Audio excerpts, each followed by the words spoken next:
So now we'll see electric fields in material space. In the last module, we have seen electrostatic field in free space that has no materials in it. We can say it's a vacuum field theory. Just as electric field can exist in free space, they can exist in material medium. Material can be broadly classified as conductor and insulator or dielectrics. So our electromagnetic wave is transmitting when transmitting through media. The media sometimes maybe act as a conductive, more conductive, less as an insulator, or more as a dielectric, less as a conductor. So conductor, dielectric and insulator properties are there in the medium, and when electromagnetic wave is transmitted, that time we need to study the properties of material also. So here the material can be broadly classified as conductor, insulator or dielectric. In this module, we will discuss the concept of conduction, electric current and polarization. And you will also come across the terms such as susceptibility, permittivity, linearity, isotropy, homogeneity, dielectric strength and relaxation time. The most important concept of boundary condition. So generally the question comes in this on this topic, that is boundary conditions for electric field existing in two different media. The important this is important concept because when electromagnetic wave is transmitted through the medium, that time it may pass through two different medium. That is, one is a more conductive and second is a less conductive or more dielectric. So that time we should know the properties. And since here we are going to derive some equations related with boundary conditions. Now we need to know what is the conduction, the current, about the current densities. Now there are actually the metal and metal, insulator or dielectric we can define in terms of number of electrons. So that is conductivity, it is written by mho per meter, that is the unit, or Siemens per meter is the unit, and sigma is the notation for the conductivity. A conductivity with sigma greater than 1 is referred as metal, whereas one with low conductivity is referred as an insulator. The conductivity of metal generally increases with decrease in temperature, that you already studied. So it is inversely proportional to the temperature, and at 0 degree it is superconductor. General difference between metal and insulator lies in the number of electrons which are present in metal and insulator. Dielectric also have few electrons available for conduction of current, whereas metals have an abundance of free electrons. So that is the difference, how we can differentiate with the number of electrons. Now the total current. The total current is defined as, so when a current is flowing through a surface, that time we can define the current as I is equal to integration of J dot ds. So ds, as you know, a small inflatable area, and J is the current density.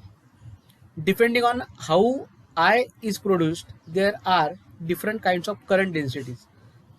So there are different kind, means there is a convention current density and conduction current density, and third is also there, that is a displacement current density.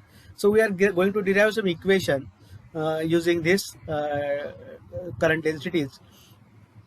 Convention current means what? This is a current which is not through a inductance or not through a conductor, and hence it is not satisfying the Ohm's law, whereas a conduction current requires a conductor.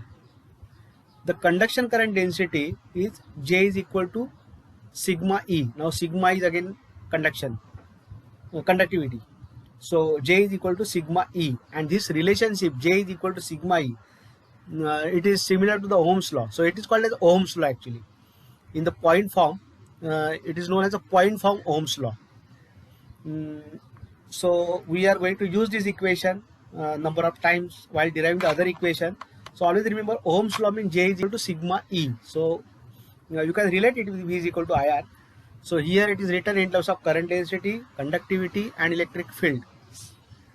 A perfect conductor means what? Sigma is equal to infinity.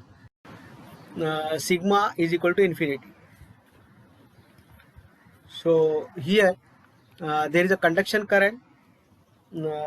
Conduction current requires a conductor. So when I define a conduction current, that means conduction current is because of conduction current is through the conductor only, and convention current, as you know, if it is not conductor. So here we are talking about a conduction current. So when I say conduction current, that means sigma is equal to infinity. Now when a current is flowing, that time there are free charges available, and these charges accumulate on the surface of the conductor, and because of this surface charge, there is there is since these charges are accumulated on the surface, there is a induced surface charge, and the induced charges set up an electric field E. The induced charges set up an electric field inside the conductor, and this cancels the externally applied field.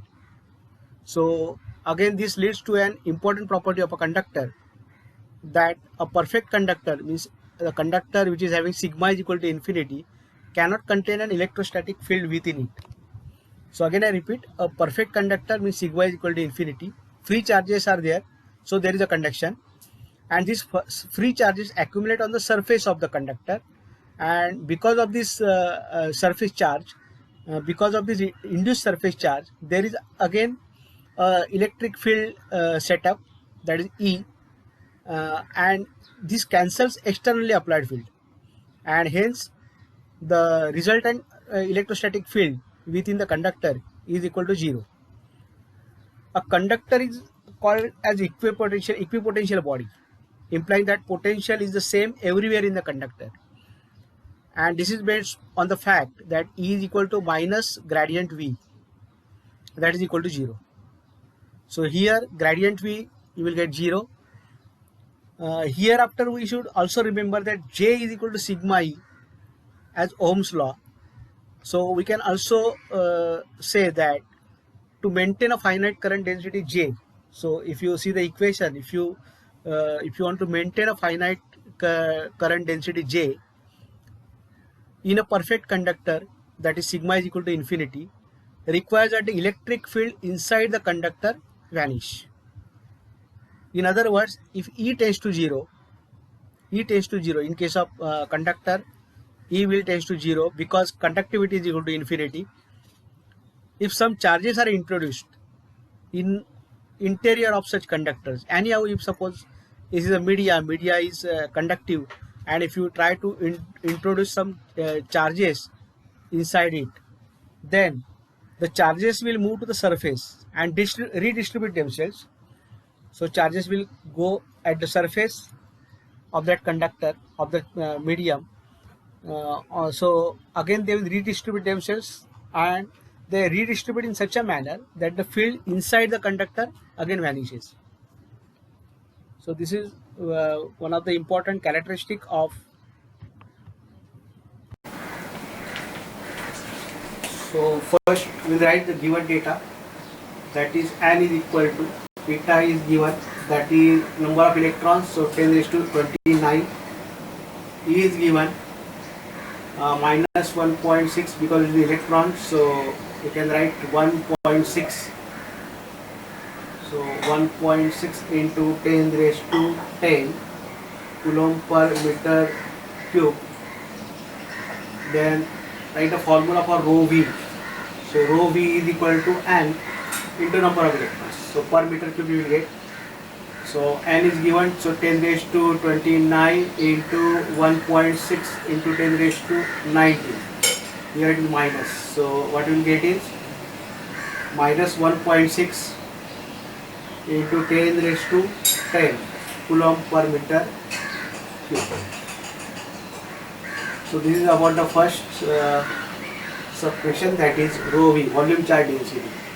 Then J, current density, that is equal to sigma into E. So sigma is given, E is given. What is sigma?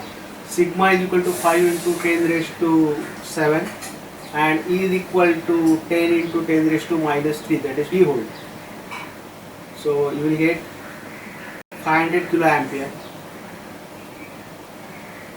per meter square. So this is the surface charge density. So we will get per meter square. I is equal to, I you can calculate. So J is the density, that is per unit area. So I is equal to J into S. So write J, that is 5 into 10 raised to 5, 500 kiloampere, then into pi d raised square by 4, that is the area, surface area. So you will get 0.393 ampere. Then this is important, last sub question, that is J is equal to then rho V into U, and that implies U is equal to J divided by rho V. So that is equal to 5 into 10 raised to 5 divided by 1.6 into 10 raised to 10. So answer is 3.125 into 10 raised to minus 5 and unit velocity meter per second. So here we will see a polarization of dielectrics. Now polarization of dielectric means here example is shown for the nucleus. Now nucleus is at the center and there is an electron cloud. As you know, charge in the nucleus and charge because of electrons, that is electron cloud, is same, and hence there is an equilibrium. Now when you apply an electric field, now in the first diagram it is shown that E is equal to 0. When you apply electric field, that time there is a force, and because of force, so force is equal to Q into E, that we have already seen. So because of that force there is a movement and there exists a dipole. Now this dipole is shown here using the because of this dipole there is a moment, and this dipole moment is shown in the figure. So this is equivalent to this dipole strength plus the original nucleus or original molecules. Now this dipole moment you can measure as, see, it is a moment. So moment is the distance and distance multiplied by so here it is d is the distance, and multiplication of how it multiply to calculate the moment, it is charge into d is the distance. So let us say small d is there, then, and if you donate p is denoted as dipole moment. So dipole moment is equal to q into d. So q is the charge and d is the distance. So as you know, it is a moment, so distance will come as a multiplying factor. So charge into distance. So d is the distance vector from minus q to plus q, and in such type of molecules are there in dielectric materials, and hence there exist forces, and if you use a superposition, then all moments if you add together, then you will get, let us say, q1 d1 plus q2 d2 plus q3 d3. So like that you will get a summation of q into d. So this is nothing but a polarization. So as a measure of intensity of polarization, we can define P. P is a polarization. So capital P is defined here. So that capital P, that unit is coulomb per meter square, and this dipole moment per unit volume you can define to measure the intensity of polarization.